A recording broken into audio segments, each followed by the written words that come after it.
Well, welcome. Tonight, a look at the world, the nation, and the center of the universe here at Milford from a liberal point of view. We're going to get started. We have a new person joining us. Lauren, why don't you start by introducing yourself? Hi, thank you, Al, for having me on your show. My name's Lauren Wilton. I'm a 16-year resident of Milford. I'm a town meeting member. I'm the chair of the Milford Democratic Town Committee, and I'm a self-professed liberal. And the person who changed the name of the select board finally.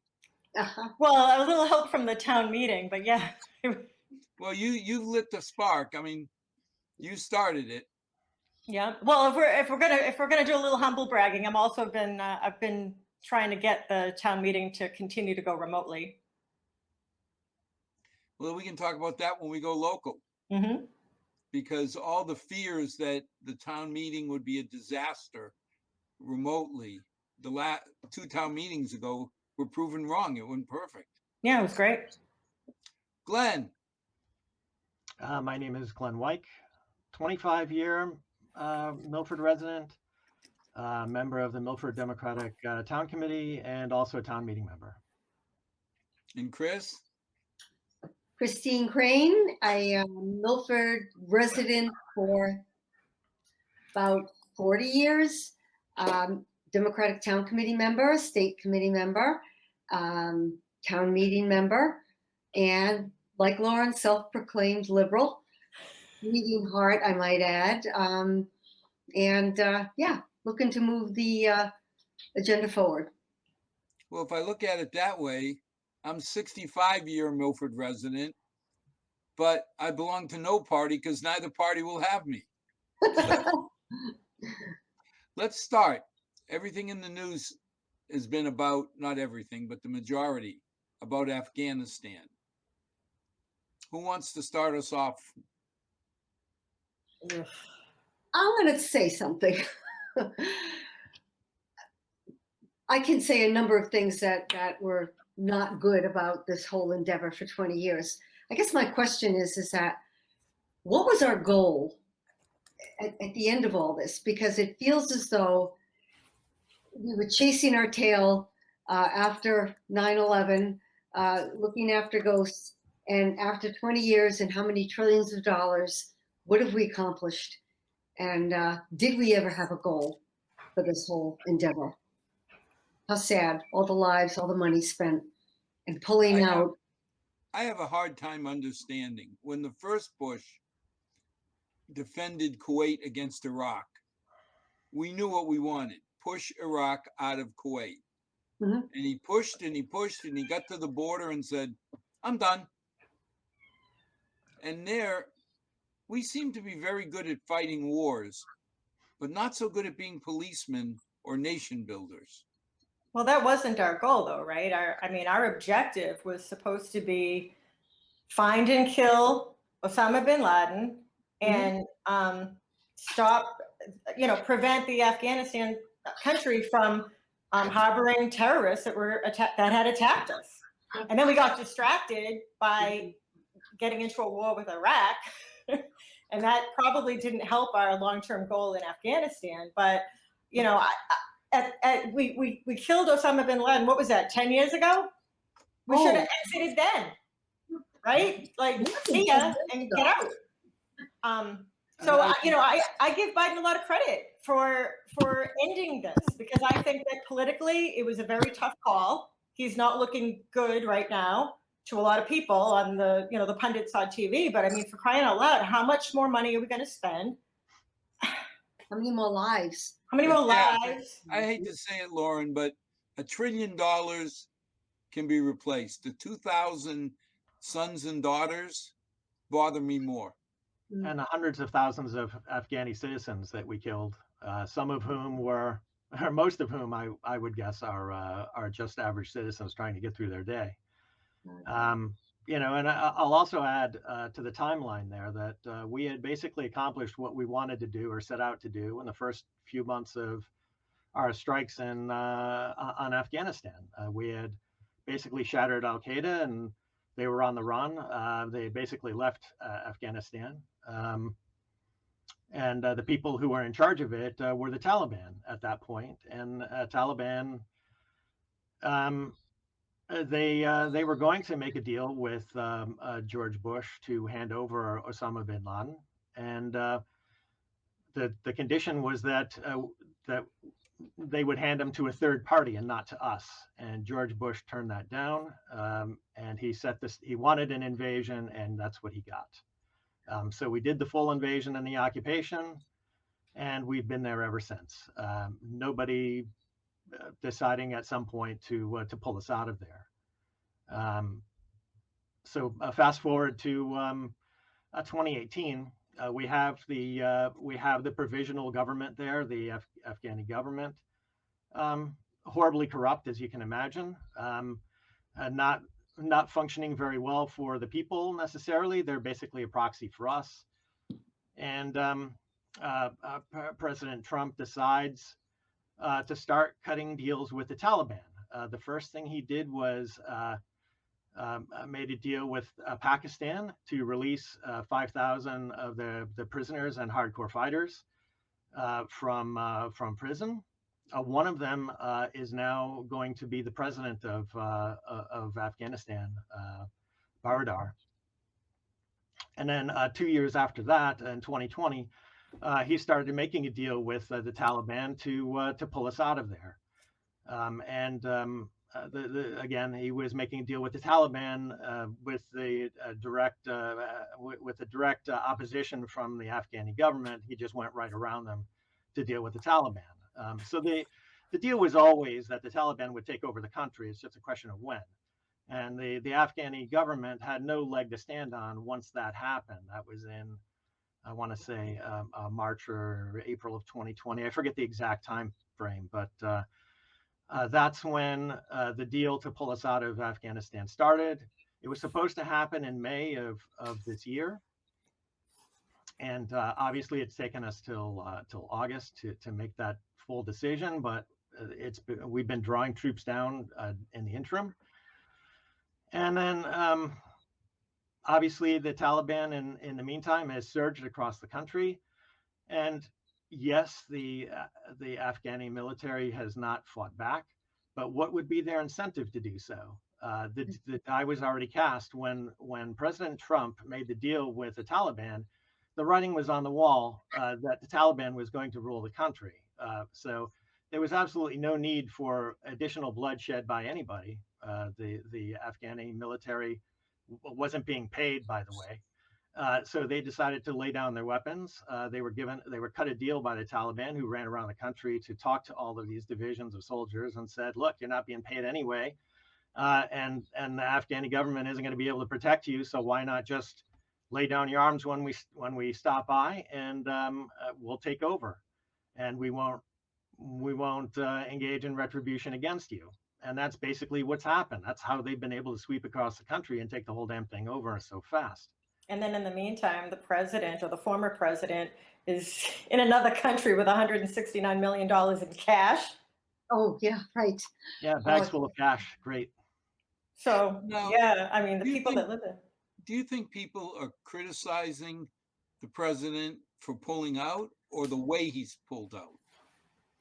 I think the It people. seems to me that 90% of the country is for withdrawing from Afghanistan. The issue seems to be that we've left a lot of the people that have helped us during the translators, the people that put their lives on the line to help the Americans while we were there, that they were not thought of in this organization to pull out. That was messy, and that was not done with much thought, it feels.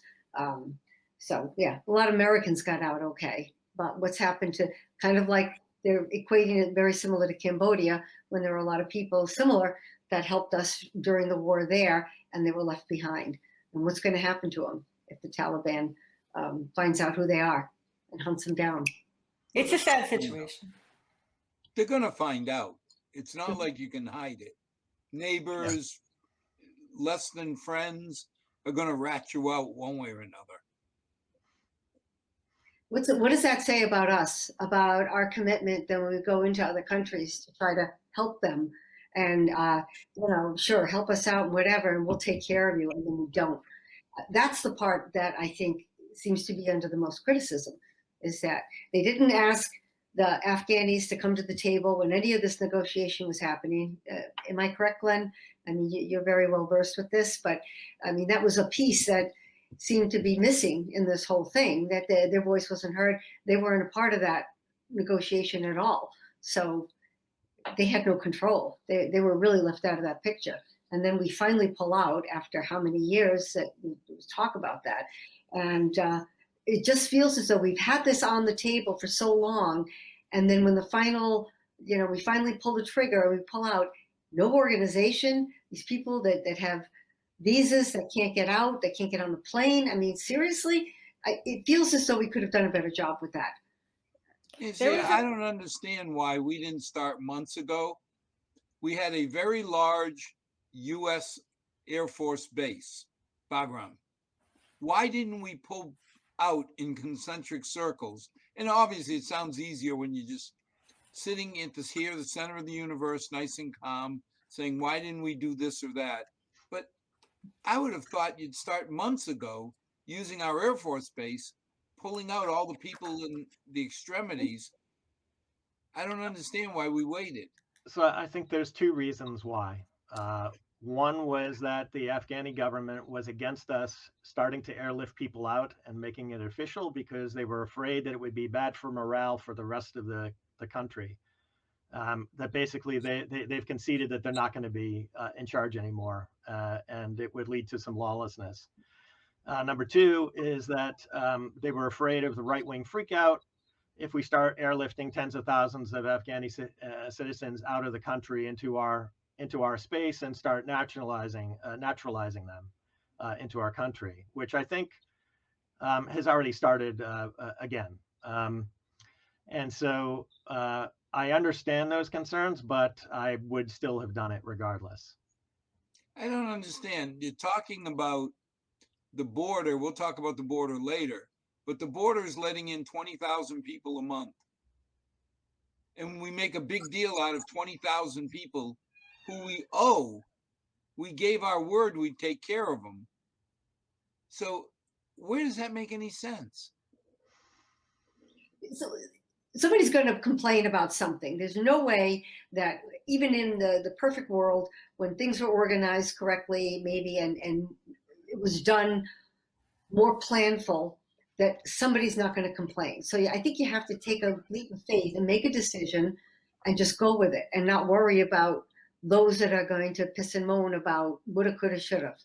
At the end of the day.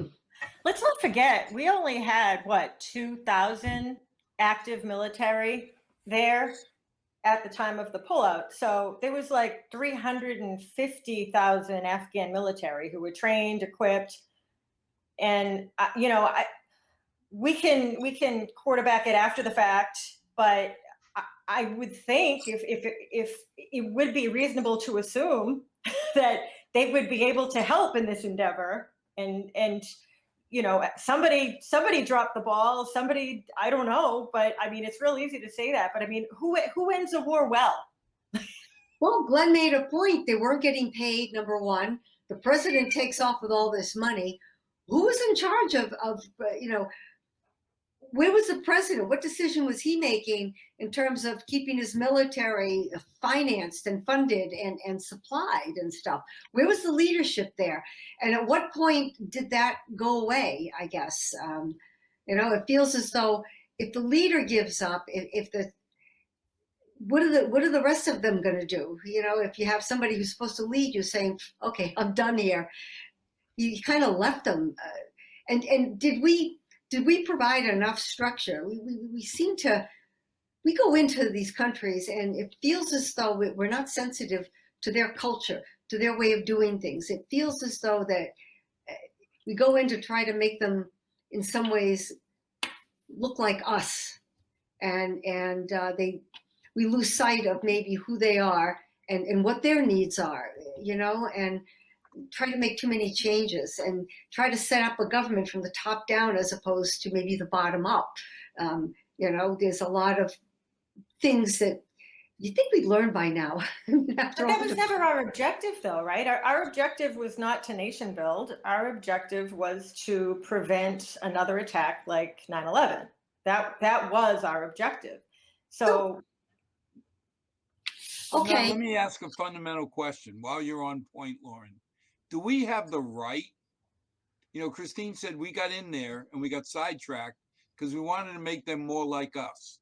Now, I will admit, when I see what they do to the women and the girls in that country, it makes me not pleased. But do I have the right to go into their country and tell them that their culture should be more like ours? unilaterally, no. I think we live in a world society now, and there's other countries who could support us in doing economic pressure, whatever kind of pressure the world could do on any individual country to change it. And what's happening with the women there? The Taliban now is saying, oh, no worries, women can work, yada yada, whatever. We're not going into Saudi Arabia. They're still. What, women just got to drive recently? Like we don't have any problem with them. We're not going in there. So we've got to really think about why we do what we do. And if we're going to attack a country, we've got to think about an exit strategy. Thank you. One of the strangest experiences in my life was my first trip to the kingdom. We were flying in, and I didn't understand any Arabic at that point. I heard an announcement, and all the women, this sounds sexist, so I apologize, but all the women got up and scurried to the back of the plane. I had no idea. I said, well, what are they, closing the ladies' room? Something. And then going back are people dressed very European, very American. Coming forward, it was the March of the Penguins. And apparently I learned that they had announced we had just crossed into Saudi airspace. Oh boy. So guess what? The outfits you're wearing are no longer acceptable.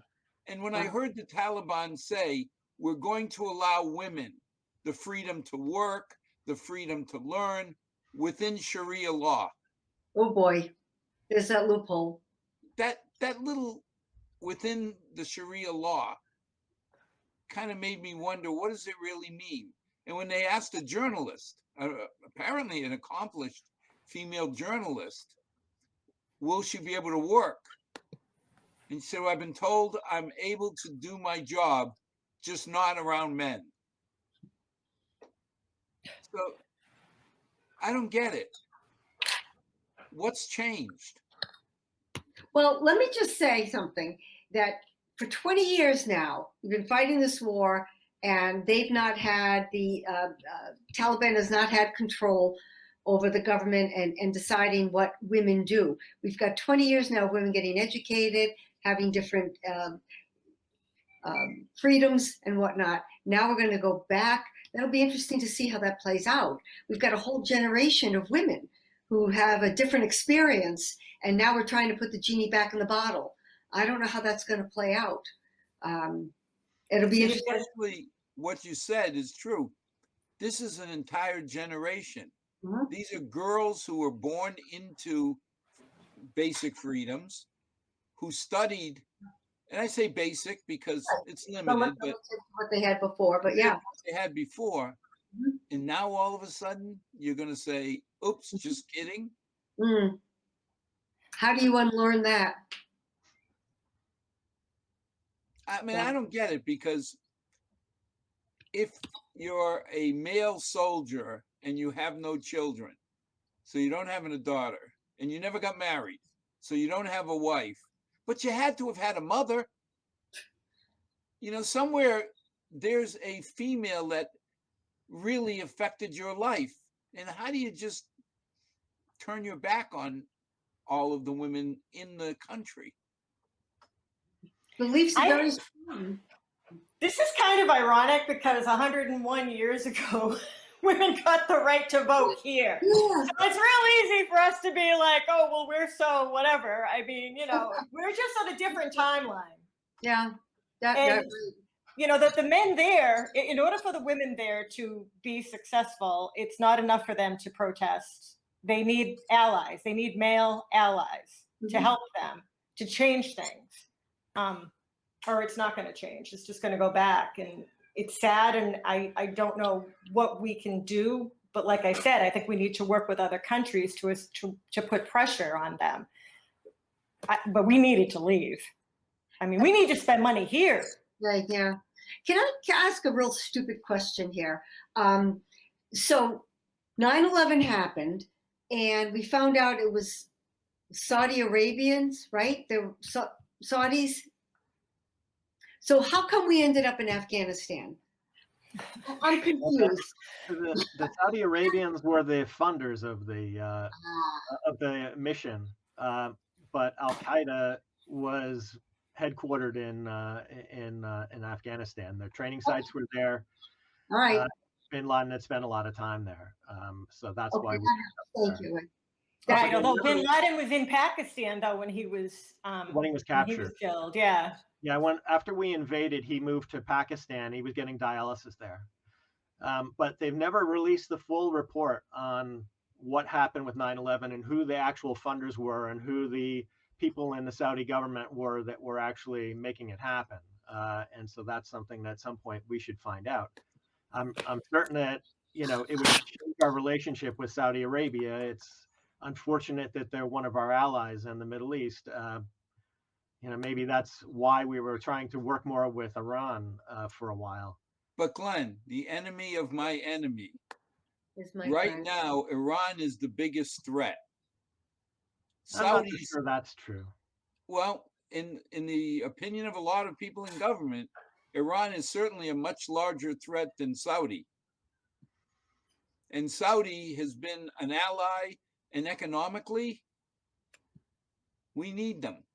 Well, they I just attacked keep- us, not Iran. I keep thinking about George Bush holding hands Right. with the Saudi king. Getting back to 9/11 though, there was a full 9/11 commission. You can look at it. I'm not sure, Glenn, what you mean that you can't, that there isn't anything. I'd have to look it up, but there's a more complete report that describes the entire funding of the operation, who all the officials were in the Saudi government who did so. And I think it was several of them, actually. And so we would find out a lot more about who these people are and what their motivations were. We know who all the frontline people are obviously, and who received the money and who created the operations, but we don't know who funded it all and who was the who were the shadowy people behind it all. But Glenn, don't you believe that the Saudis have always thrown money and said, we'll keep the money coming if you stay out of my country? I don't think, so we have a lot to do with how Saudi Arabia operates now, and we have for a very, very long time. I think it actually goes back to FDR even, that far back. The automobile was becoming more popular back then, and we needed a source of petroleum, and we cut a deal with Saudi Arabia, and it's been a love-hate relationship ever since. Saudi Arabia, yeah, they do spread a lot of money around. They've been, very active in, interfacing with Western countries. At the same time, they are the prime purveyor of terrorism in the area. I know a lot of people like to say Iran is, but it's actually Saudi Arabia. If you look at the family tree of Al Qaeda and all the ISIS's and all these others, they all trace back, for the most part, to Saudi Arabia, with some notable exceptions. Glenn, it says, not that I should be looking up articles while we're on an interview, but the Department of Justice pledged just this past week to conduct a fresh review of files related to the September 11th attack, because of pressure from victims' families to disclose info on the alleged role of Saudi government officials. Yep. Yeah, recently the families told President Biden not to come to the morning events that they're going to hold on the next 9/11 date in a few weeks, and it's because of that, because they've been very slow to disclose a lot of these documents that we've obtained. Kind of like a lot of the documents that we have on the JFK assassination, that presidents keep saying they're going to disclose them, and they don't, time after time after time, because there's a lot of dirty secrets in there, secrets that they feel will impact our foreign policy or internal relationships, how we feel about the CIA or other agencies that might have their hands in certain things. So I think it's more related to that as to why they haven't. I mean, they've said that they were going to disclose a lot of these things a number of times, and they've pulled back every time. So we'll see. Well, let's talk about the border. What's happening on our southern border? We're not really concerned about the southern border. Yeah, whether there is one. From the last, 15, 20 years or whatever? I mean, I don't know. What do you say about that? Yeah. Well, I can kick it off. What scares me is I'm hearing now that it's 20,000 people a month. That's a lot of people. But doing what? Are they being held? Are they? What's happening to them specifically? My understanding is they're not being held. They're being stopped at the border and then released into the United States with a promise that they'll come back to court in a few years. All 20,000 of them? Is this per day, per month? How long? Per month. Per month. So 20,000 people per month supposedly are coming into our border. They're being processed and then released, expecting to come back into court. That's what you're saying, right? Yeah. That's what I'm hearing. And I'm hearing it both on Fox News and CNN. Oh, well, if it's on Fox News. Yeah, but Lauren, when I hear it on CNN and Fox News, then I tend to believe the number's right because they're both using it. So I don't know about the numbers necessarily. I would say of the people who do come to the border and are given dates to discuss their refugee status in court, 90% of them show up. So I think it's a pretty good bet that they will actually show up for their court date, because they do want to become citizens, or at least get a card so that they can be residents in the country. And that, we've talked about it before on the show, but we have a long history of meddling in Central and South America, and we've destroyed, basically, Reagan in particular destroyed Guatemala and Honduras and a lot of countries down there, to the point where either they have they're still in the after effects of civil wars, or they have new civil wars starting up again.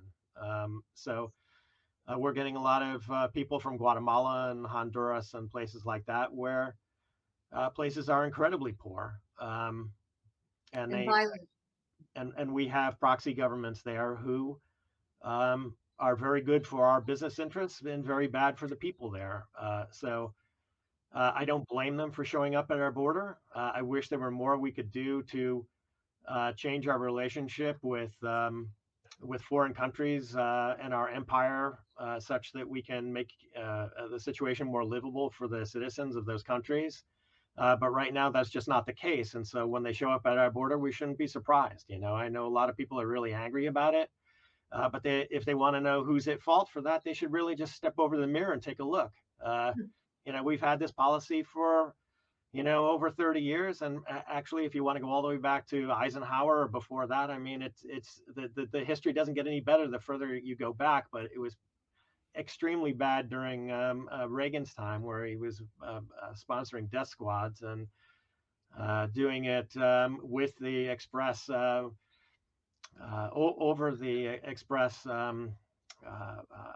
denials of the Congress, who legislated, told him he could not do it, and he did it anyway. So that's where we're at with Central America, the situation, and let's be clear, it's only certain countries that have this problem. There's a lot of other countries that we're not getting immigrants from. We're not getting them from Costa Rica or Bolivia or places like that. Maybe a few from Bolivia now because of we've been trying to destabilize Bolivia for some time. But yeah, there are a lot of countries we're not getting immigrants from, and those are countries we've basically been out of. So that's Now, the situation. Why we're getting so many immigrants from the south. help me understand one thing. We got in 20,000 is the high. Let's hope it goes back down. But we've got 20,000 people coming across the border, and they're saying the infection rate is anywhere from 6 to 10% of the immigrants coming with COVID. This may seem self-centered, and I apologize, but why aren't we vaccinating them before we send them around the USA? How do we know we're not? Do you know that we're not? And how No. does that percentage compare to the percentage in the United States too? How different is that?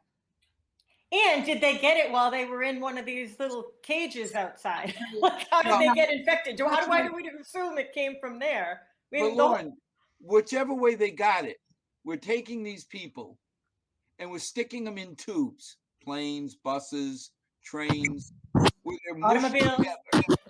Automobiles, we're mushed together. And, we talk about super spreader events.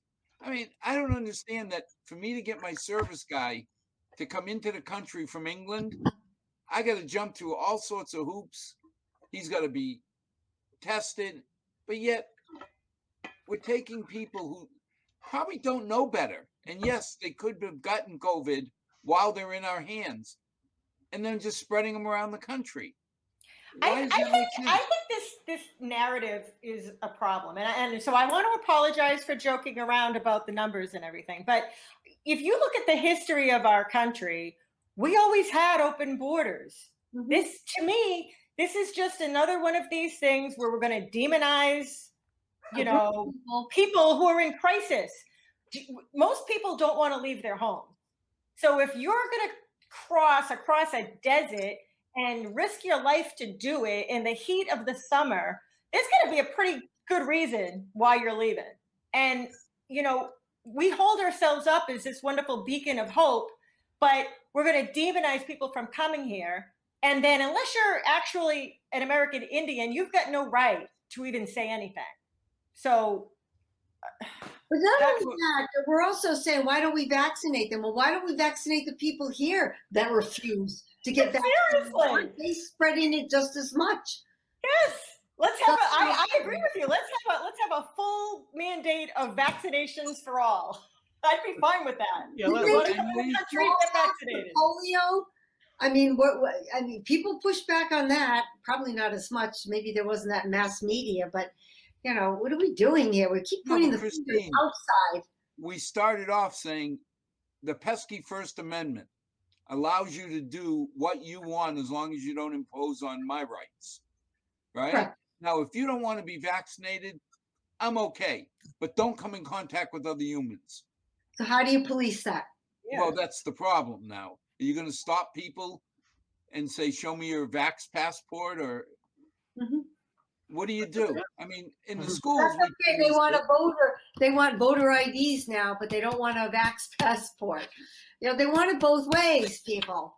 I mean, we do have forced vaccination for things like polio. I mean, there are, and this has brought up a whole question amongst conservatives in places like Tennessee, where they're saying, well, if we don't need the COVID vaccine, maybe we don't really need polio or measles anymore. Maybe Seriously, we people get are rid of talking all about vaccination requirements for school, which is insane. Smallpox, there'd be nobody left. Yeah. well, I mean, think about it. It wasn't. Look at the little town of Milford. What happened here with tuberculosis?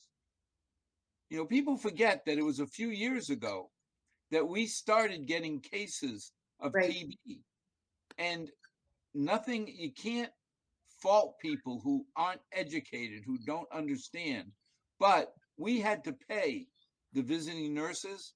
Milford town government had to put more money in so that the nurses could go to the homes and physically watch people take their meds. And everybody was like, well, you're doing that. Why? I'm doing that to protect my grandson. I don't want to be cold about it, but yes, they have the right. They're normal human beings like all of us. But if I don't help them not get TB and they send their children into Woodland School, all of our kids are at risk. That's right. But the same thing with COVID. Everybody's that's my point. If we could go back to the previous discussion about the immigration crisis, the right has been trying to say that it's the undocumented or even the refugees who are spreading the virus, which is crazy. They're not the ones running to red districts with low vaccination rates, spreading it to all these people. It's the anti-maskers and anti-vaxxers who are giving it to themselves. I'm sorry. I've had long discussions with people on Twitter, which I know is the worst possible thing and worst possible forum to have it in. But the fact is that this is entirely a problem of the right's own making, where they're unwilling to vaccinate and wear a mask, and many of them unfortunately are paying the consequences. And then they're blaming everybody else for their woes. But at least for the first time, I heard a government official say in no uncertain terms, if you don't get vaccinated, you will get the Delta variant. Period. End of story. It's that contagious. And you sit there and say, this Delta wave, when you look at who's getting it, predominantly, it's the unvaccinated. For sure. I got double vaccinated. I could still get the Delta variant, but the odds are, knock on wood, I won't get it severely and be on a ventilator for 6 months. I do know somebody who got it, who was vaccinated and ended up getting the antibody treatment, was in Mass General. So, there's exceptions to every rule. The bottom line is you just don't want to get it.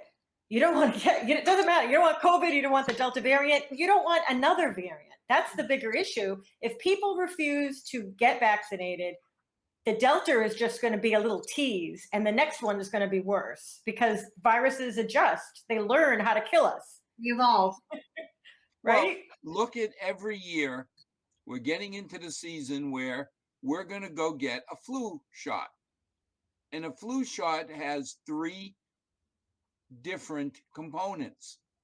2 from last year, and they pick a new one, which they feel is going to be the best shot at causing problems. We do this every year. I don't have a problem at all saying, okay, add a 4th one. I want the COVID vaccine every year. And I think now, as we mentioned, they're finally coming around to saying, yeah, let's get a 3rd shot. Let's get that booster shot. Yeah. How much of an inconvenience is it versus getting the virus and being incapacitated or possibly killed from it? So it's the thing that scares me the most is what Lauren said. It's the people who are symptomatic. I can see them. It's the ones who are asymptomatic. If they're not wearing masks and they're frolicking about, just walking around, normal day. I know those frolickers. How many people are they going to infect? Oh, I know.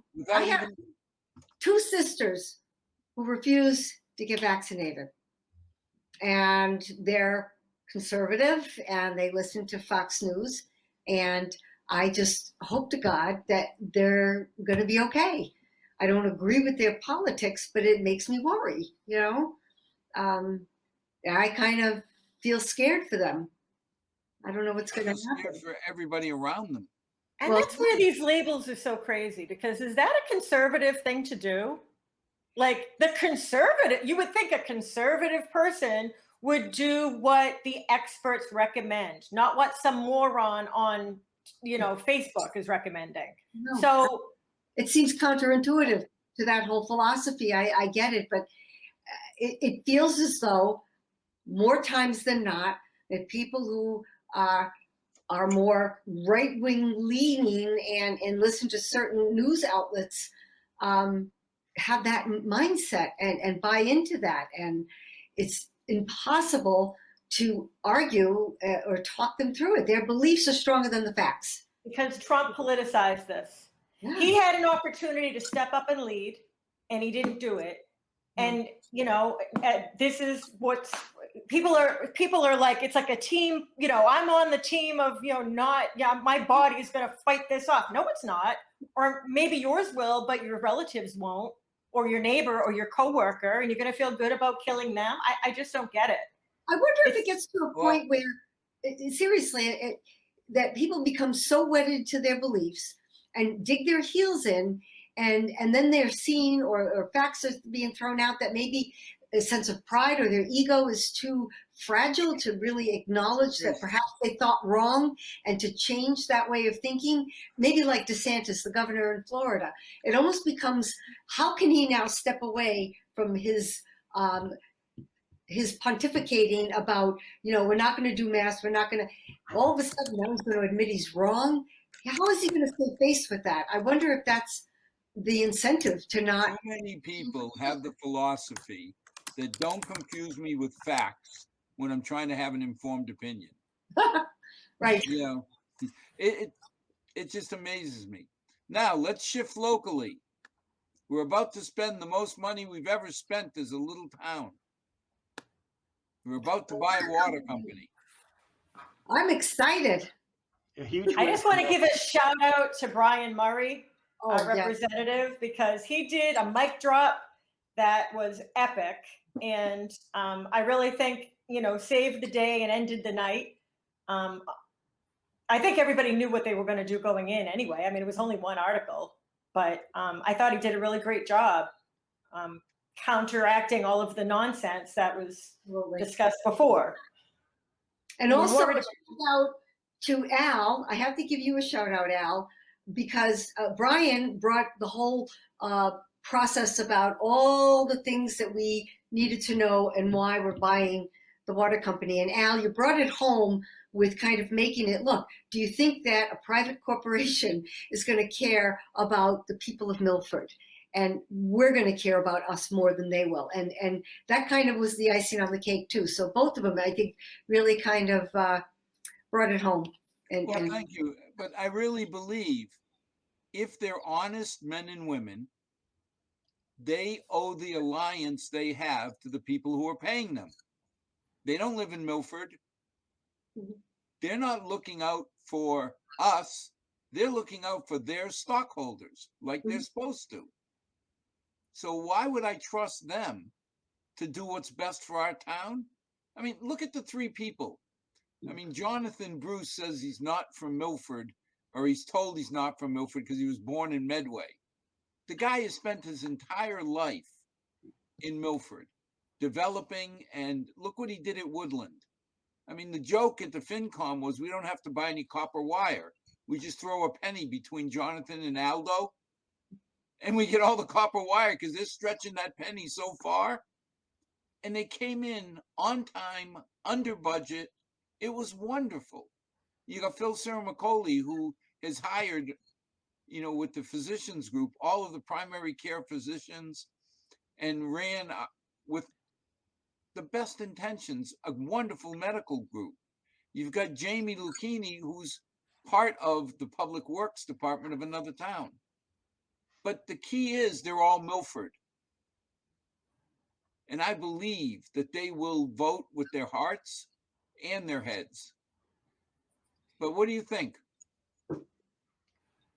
I agree 100%. I mean, it's the possibility that, we have a known relationship with Milford Water, and that's all well and good. And they say they wouldn't want to sell, but owning a water company or owning several water companies is definitely the agenda of a lot of people on Wall Street. And my biggest nightmare is that our water company gets purchased by some utility hedge fund or something like that, and the next thing we have no recourse at all. We don't even know who's running the show, and that is not something I would want to deal with. I'm glad that we've decided to own it, and definitely, even though we can't necessarily attack the quality for sure in the short term, long term, I'm certain that we can take a closer look at that because we're going to be directly investing in the community. So I'm really looking forward to it, honestly. Well, in my mind, the paradigm is just wrong. They get paid on a expense plus profit margin basis.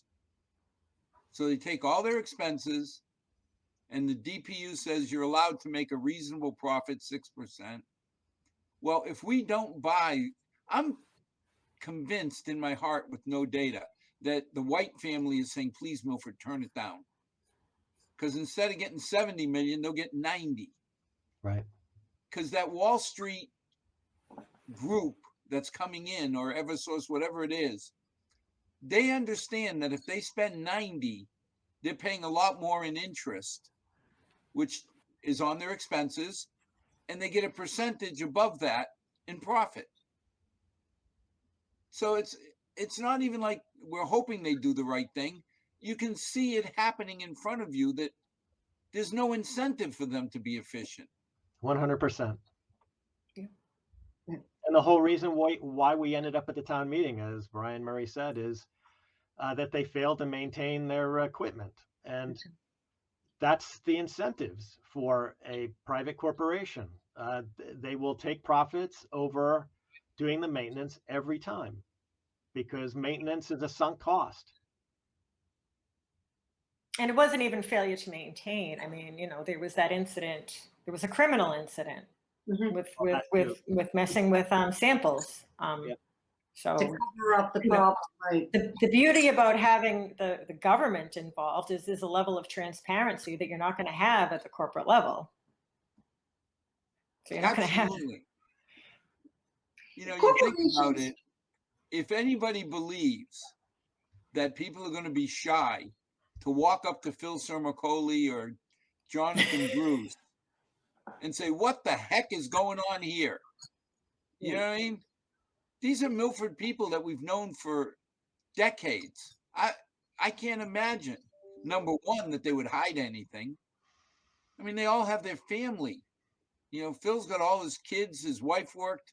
Senora Say is known to all the students in Milford High teaching Spanish. He's not going to jeopardize that over profit. And the big picture too, with climate change and everything, water is going to be more precious as the years go. So we own something now, and we've got funding, outside funding to get it. At a low interest rate. I mean, the time is right. I mean, everything's lined up beautifully. It's just the time to do it. I hope everything goes through. We have until December 8th for this to be complete. Mhm. So I believe the only thing that could really scuttle it now is us not having the funding to back the deal. And we already have that. okay. It's not an absolute 100% guarantee, but our credit rating, how we spend our money, all of that says we'll get the loans we need. I'm going to just enjoy the moment and, keep an eye on things and make sure that that December 8th, is it? The day right after Yeah, it's ironic that we have to do it by a certain day so that the tax implications are more favorable for the water company. That's the December date. Okay. That's what's driving that, is they don't want it to spill into January, Interesting. where the tax situation would be less advantageous to them. Well, it'll be a win-win for all of us, though. They get the tax, and we can get the water company. So.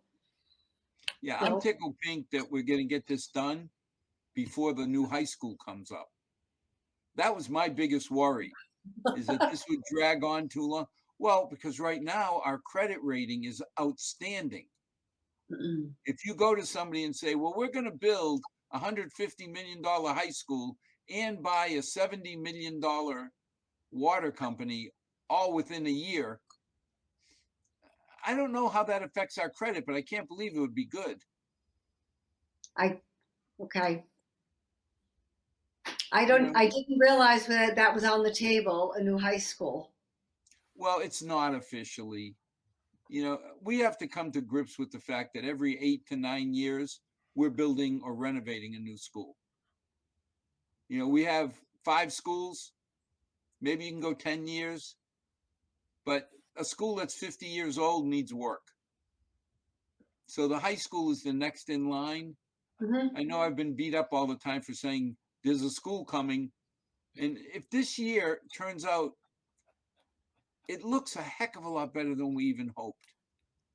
You know, budget wise, nothing's guaranteed, but we went really, really conservative because we were scared to death as to what could happen. Mhm. If we end up with a much bigger surplus than we're normally having, boy, it'd be nice to put some of that away so that when that school bill comes due, we can offset some of it. It's important to plan ahead, especially when the dollar figure is that big for a new school. Yeah, and that's why I believe we're going to have to renovate. I mean, $200 million school, ouch. That's what they're estimating would be a brand new school. And then you turn around and say, where do you put it? Yeah, Yeah, well, that was right. gonna be my next question is if they did want to put a new one up, where would they put it? Asylum Street. Oh, okay. It's the only place we have land big enough as a town. And what would they do with the old school if that were the case? Who knows? And we have like an empty Walmart build, you know, it's these, what do you do with that building? You know, the price of land today, that people would find something to do with it. But I mean, realistically, Amazon will move in, right? oh God, that's what we need. You know, is an Amazon facility in the middle of that area. Well, they're tearing down the Greendale Mall in Worcester, I understand, to put in an Amazon facility. But at least that's near a highway. True that. True When that. I Yeah. say, oh my God, that's what we need in that area, there's no big highway next to the high school. You'd have to take all those trucks and drive them right through the heart of the town every minute of the day. Don't they do that already? Yeah, and they're near a highway. They're already doing it over. Do you see any concerns people have over the water company? Well, the quality of the water is a big concern. I mean, you know, it was weird listening at town meeting because you had some people like, oh, this is wonderful water. And then other people were like, not so much. I mean, if I'm not diligent about cleaning, like my Brita filter, my shower, you know, even the guest bathroom that doesn't get used on a regular basis, like you get that like brown, moldy, sludgy, like where's that coming from? I've never had that in any other town I've ever lived in. So, I mean, I would love it if, and I heard, and I don't know if this is just like what people say or whatever, but it seems like some parts of town are more adversely affected than other parts of town. And that did come up in the forum, having to do with like location of where the pipes are or whatever. I hope that there's some way of upgrading the filtration so that we just have better quality water.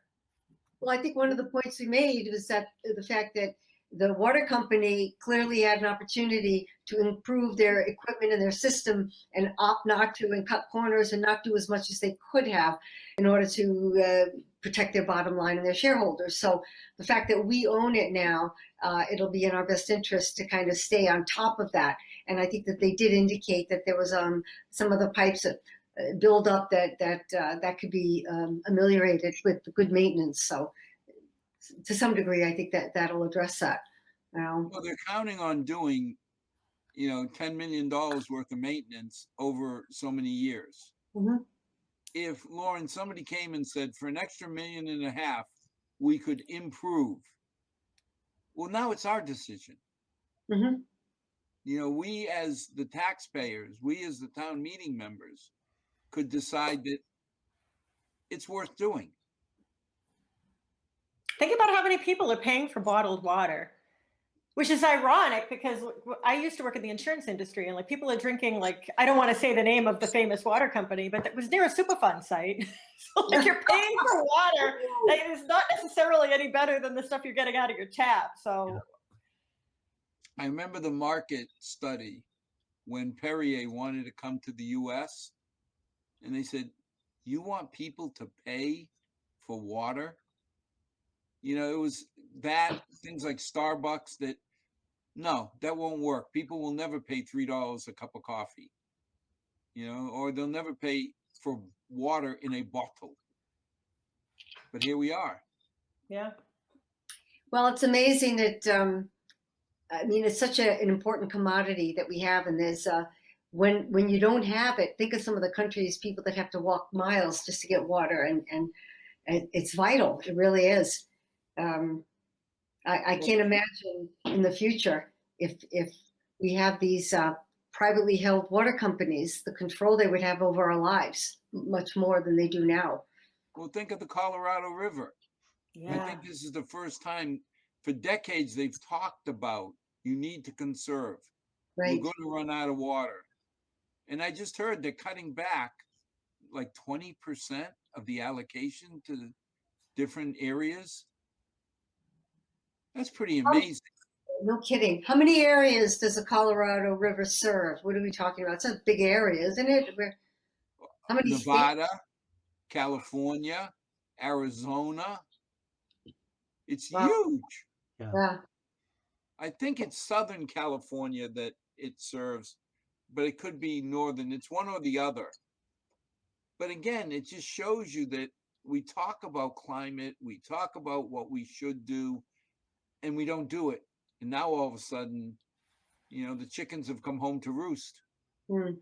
There's farmers that can't grow avocados or, crops because they're high water intake. They have to stop because they can't get enough water. Well, I won't be able to get my guacamole. Yeah, you will, but it'll be imported. Or your It'll be almond. imported avocados. Oh yeah, almonds, Yeah. Mm. Almonds. wine. Artichokes. Aren't they big on artichokes? California too? Don't recall. I don't know. But So, at the end of the day, we've been very fortunate.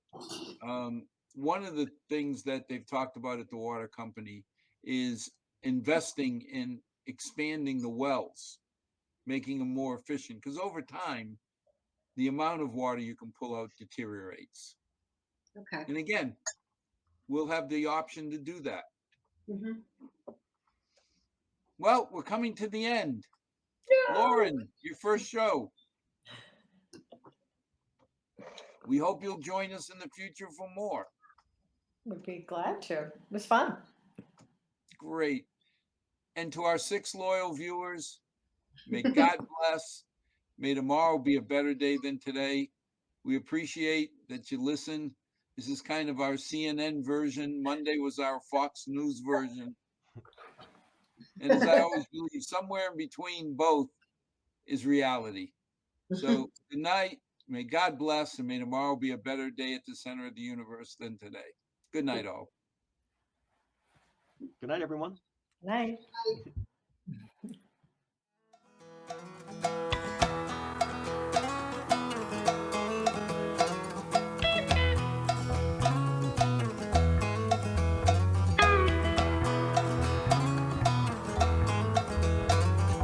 Not too long since I've been home. Been running all my life